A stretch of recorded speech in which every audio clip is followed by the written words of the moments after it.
pussy clout now follow me from. One, yes, the blood clot borrow. To protect your soul. I'll be booking them like Palace, puffing on my chalice. True say I'm an addict, 24 Cali, don't make me have to grab it. So we played a video about a young youth in Brixton at the time complaining about police brutality. So I can say, you want to play it again?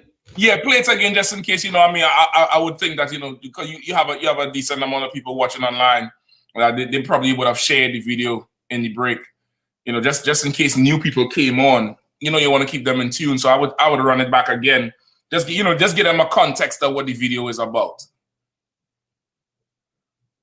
Okay, so I'll break down. So this is 1981. So, you know, before I was come on the scene, you know, we talk about police brutality now, but little do we know that it happened in the past. There ain't nothing much change. So this is, you know, a young brother in 1981 in Brixton. Brixton, as you know, was a black community, you know, in London. And his brother's complaining about what we go through today, about the police will pull you over and treat you bad and so forth. So that's what we're going to get into right now. So I'm going to share this video right now. One second. Bear with me a minute.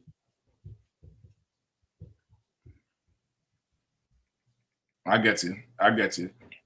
Just let me know once you're ready. Also, too, in the break, you know, I was thinking about too how, okay, this thing with the hair is not just affecting the so-called Negro. You know what I mean? Remember, we have Hispanic and Native Indian brothers who go through the same oppression. And if you remember, the Native Indian boarding schools of America, where, you know, America in trying to indoctrinate the Native Indians, would take the children from the Native Indian parents at a young age and cut their hair and then teach them the Christianity and teach them the English. I don't know if you ever seen it. I'll probably look for the video and you know, later on in the show we'll share it. Sure. But it's, you know, it's that same thing of trying to control you and oppressing you and really humiliating you by taking you and cutting off something that, you know, is part of your body. Right. You know what I mean? That is me well known about that. I heard about it. Yeah, man. I would look for the video like later on. We would play it with this brother. He's probably 70 years old, 60 years old, and he's telling you about it because he was a child from the boarding schools of the Native Indians.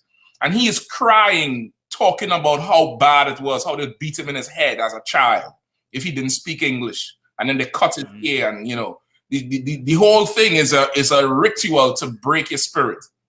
You know what I mean? It's a ritual to break his spirit. So that the culture. Yeah, and take your culture. And so that whole movement coming out of the 70s, 60s, 70s, it was rebellion. And it was righteous rebellion against this empire. You know what I mean? It was righteous rebellion for the time. You know what I mean? But go ahead, I ain't gonna hold you up on the video too much. If you were black now, right, and you was all right, right, and you did go on the street, right, like all 8 o'clock in the night, right, just say that, right, and you see two policemen like them, the dog outside there, right, and you just walk, they will pick up for nothing, yes, nothing at all, and say you attempt to do this, you attempt for that, do that, and you never do nothing. And it's them putting the ideas in the children's heads, right? Because they're picking on children. Youth. You know, these are children talking, you know. We didn't have to start that right. If them the Babylon never pick up one man and throw in a back of car before them bring him in a hospital to put him in. Sure. If it wasn't for some youths, right, that boy would have been dead. And then we had to start up a riot. We had to start it. Brixton, then treat everybody like dog. Then treat everybody like dog. Listen, you gotta get that youth man a hand, man. That youth man. This brother here, you know. Yeah, I give him a hand, brother. I give him a strong hand for that thing. Like he a young brother, and the way how he talk. You know what I mean? He young, but you could tell the way how he talk. He has some spirit in him. He has some conviction in him still, and he have a sense of injustice. He have a sense of right and wrong versus this is how it is. Like he's like, you know, that can't go on. You know what I mean? So Ataru on the chat, if you want the video, go to the I.S.U.P.K United Kingdom on Facebook. The video is there. So again, so this is a brother from Brixton. If you can't, you know, he got the London accent mixed with the patois, bit of London, you know, in and out. And he's saying, you know, he's upset with the injustice that's going on. Could you speak upon this injustice that, you know, that you've seen in the 80s or you've experienced in the 80s? Yes, that is a typical scene from the 80s of how black youth was treated. Even to the point where even if you never have locks and you have a hat on your head, look like you have locks underneath that hat, you will be pulled over. You know? And you know, oh, with our people now, you can plait your hair and loose out your hair and it look like locks. You will be pulled over. That is the 80s. And we had a hell trying to convince our parents at the time that the police can pull you over for nothing. They would not believe it because they come from a time where in the Caribbean, in them days, talking about 50s, 40s, 60s, you would only pull over by police if you are a criminal. Right. They could not understand that they would just pull you over because of how you look. That never make no sense to our parents. And until it gets so big that nobody could really hide it anymore, that's the only time they started to believe. That time the damage has been done. So that youth was explaining that the way things were so intense against the black youth at the time in the 80s, England, the riot was forced to happen. And it happened in London, Birmingham, Manchester, Leeds. These are all cities, like you say, New York, Washington, all at once. Right. And when that happened now, them kind of ease off and go, well, these people, they're not going to stand there and take it. Right. So each time, that was in the 80s. That was the 80s riot. And then later on, you have another one. But before even all that, there was a riot in the 50s. Sorry to cut in, because see, I'm born in the 90s, so I know about the 90s riot. I know about the 2000 riot. I even know about the 80s riot. So I didn't know the riot in the 50s, man. There was a riot in the 50s. So could you so the riots in the 50s, that's where my grandparents were. That's a suit and tie, Yes. afro, wearing those kind of guys. Tell me about that riot also. Well, that riot is very little known about that riot, but you can find it on the internet. I'm not sure how you can get to it, but it's there somewhere. Probably if you type in something like early riot in a UK Caribbean community, you might find something come up. But they had a riot in the 50s. And that was even different because that was nothing to do with here. That just do with black, being black. Where in them days, as I said, people used to come over here, invited by the British government to come over, work, and build them society. But them never explained to them community, look, we're going to have some folks from the Caribbean come over and work. They never explained it. So when all the shipload and plane load coming over, it was a shock to the indigenous of England at that time. So where our people were suffering, because the suffering started long before some of us born in a UK. It started with the parents coming here. The first suffering was them coming here and having the shock of working in the cold, snow, and can't find decent job. Yet they were told that jobs are here. Second thing that hit them was housing. They never wanted to give them decent accommodation. And so you find today, 2020, many of the rules and regulations that you see in the UK is because of black people why they are there. Because we had to rebel. They had a thing they call color bar, which them would bar anybody of color from entering. That is even go down to the entertainment sector where you see sound system big today. We have to fight to keep that. Sorry, if I may, this officer right here, Officer Dungabar, has a book called The Windrush. And in The Windrush, it said that black people had to rent a room.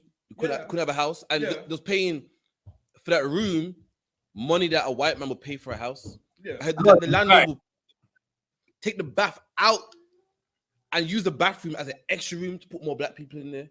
And we had to share the cooker and everything. Yes. You know what I mean? So it's all that true. Hey, correct. Does Dungabar have that book there? Is the book in the school? Go grab it. It's in the Shirago. It's in the Shirago. Ah, how you know, man? That's a traffic. Oh shit. please, if you don't mind, don't go by. We could bring it from him. Yeah, I mean, Yeah, yeah, go ahead, brother. Yeah, because you touching on some points there about how it's music too, where like that song we just played. I'm gonna come back to it, but you go ahead, brother. Yeah, as I was saying, the rebellion was about just being black, and it's like to the community you have a cheek to ask for somewhere to live and something to do as work, and you have to remember, if the system was true and fair to the people coming from the Caribbean, none of us would be on this internet today. In terms of this, when the elders came to the UK, to England, they only came here for 5 years because the passport at them time was only for 5 years. So everybody thought that they could come here, raise enough money to go back within the 5 years. Right. But when they come, because that they could not find no decent housing or a decent job that would pay enough to leave. So what started happening? You start having your family. So when they started having family, because you have to remember, not a lot of people brought their kids with them to the UK. Right. They came alone. So when they came alone, they only came to work and go back. Because they couldn't get no accommodation decent enough and no job decent enough to pay them, they had to stay over the 5 years. So while you're staying here, you and your wife, as over 5 years, you start having your family. Mm-hmm. So when the children start to born, you need a bigger place, and that was more problem again. Mm-hmm. And it went on and on and on until the government kind of was forced to do something about it, where they start to find half-decent housing for them. And that was the first problem. The second problem coming was these generation that was born to the first people that came over.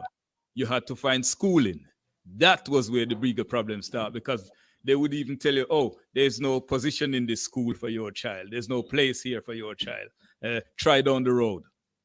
So people used to go through all these things. But with the generation that came, because they were more passive, they would not rebel.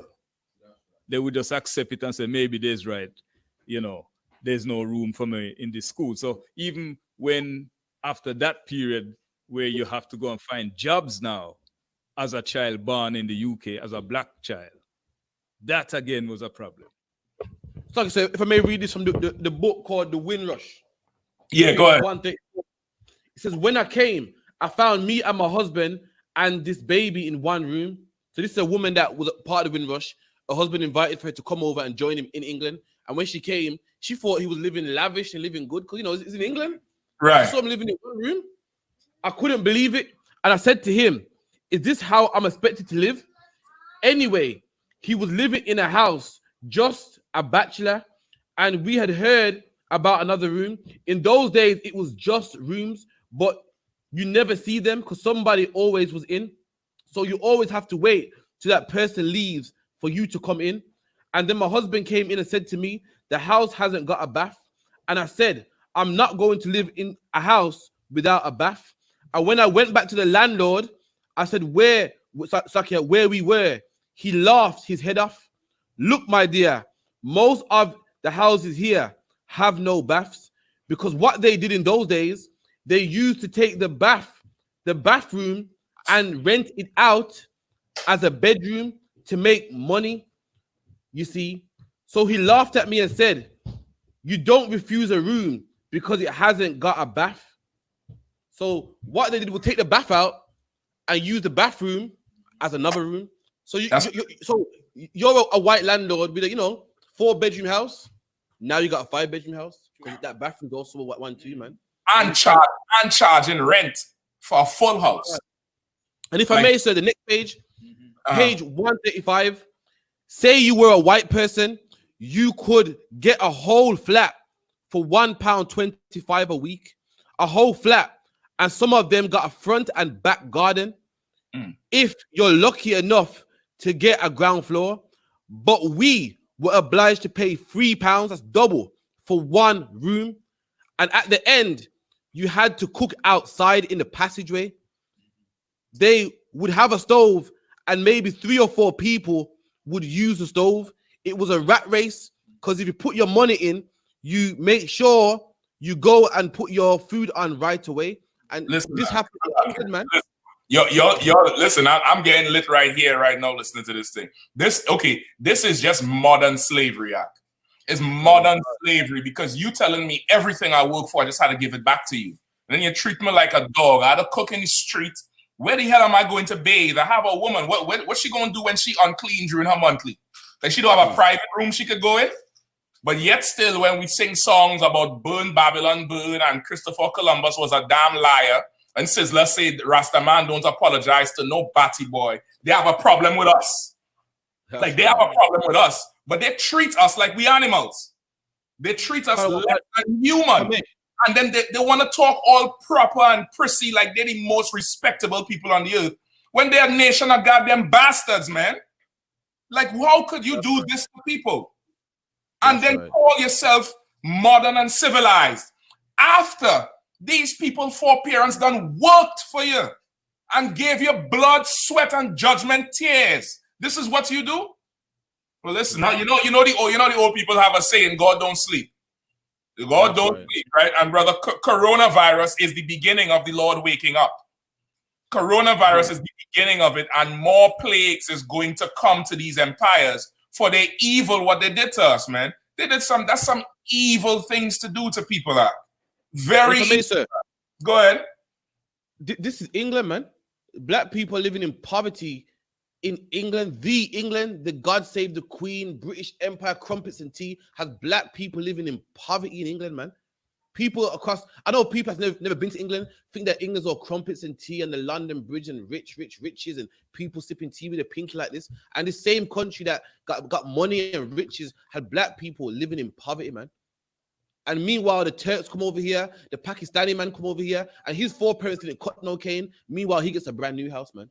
He gets a house that no one's ever lived in, man. And this is how we had to suffer, man. Gangster in the morning, gangster in the evening, gangster in the morning, gangster in the evening, gangster in the morning, gangster in the evening, gangster all the time. Yeah, I'm back and I'm attacking. Nah, I ain't capping. Real life rapping, switched it up and got it cracking. Get you vanished from a napping. Bare nerves racking.